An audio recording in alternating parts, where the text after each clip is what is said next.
গতকাল থেকে আমাদের সাথে সাথে আপনারাও ব্যস্ত, আমরা পরিচ্ছন্ন কাজে ব্যস্ত, আর আপনারা সুপারভিশনে ব্যস্ত, কোথায় কি পড়লো কোথায় কি পড়লো না।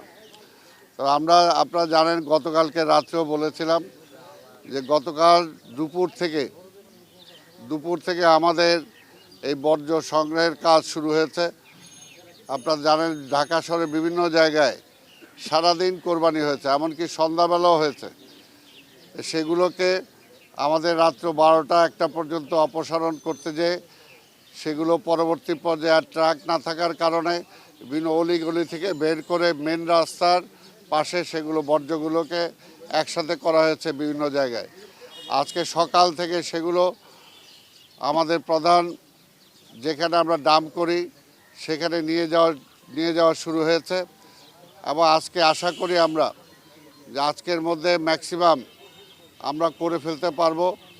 আজকে আমরা হাটগুলোর উপরে জোর দিয়েছি, পাশাপাশি রেগুলার যে সমস্ত বর্জ্য আজকেও কোরবানি হচ্ছে সেই কোরবানির বর্জ্যগুলো আমাদেরকে বিভিন্ন ওয়ার্ড থেকে বিভিন্ন থানাগুলো থেকে আমাদেরকে সংগ্রহ করতে হবে।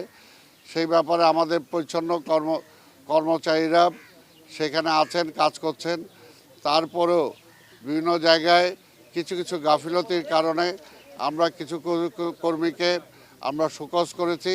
আমরা কোনো অবস্থাতেই দায়িত্ব অবহেলা আমরা সহ্য করব না।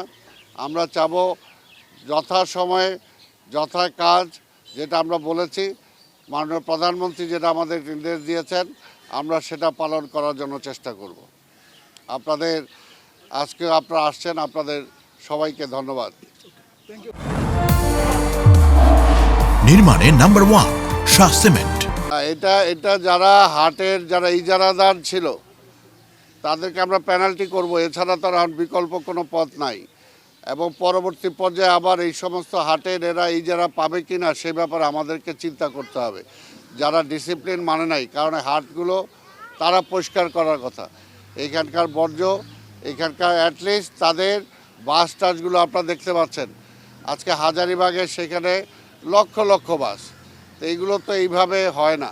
তা আপনি দোষ দিবেন খালি সিটি কর্পোরেশনের, আপনার যার যেখানে দায়িত্ব সেটা পালন করবেন না। তারপর এখানে দেখেন হাটের অনুমতি দিয়েছি আমরা, এখানে আজকে সারা শাহজাহানপুরের প্রত্যেকটা অলিগলিতে তারা সেটাকে বিস্তার করেছে। এটা তো হাটের কোনো কন্ডিশন না। তো এই সমস্ত বিষয় ভবিষ্যতে আমরা খেয়াল রাখবো। সময় তো তারা হাট 72 ঘন্টার মধ্যে সেটা পরিষ্কার করার কথা। হাট শেষ হয়ে যাওয়ার 72 ঘন্টার মধ্যে, তা আপনারা দেখেন কয় ঘন্টা অতিক্রম হয়েছে, এখন তো আমাদেরকেই পরিষ্কার করতে হচ্ছে। কাজেই সেটা তাদের তো অবশ্যই পেনাল্টি করা হবে, এই ব্যাপারে কোনো ছাড় নাই।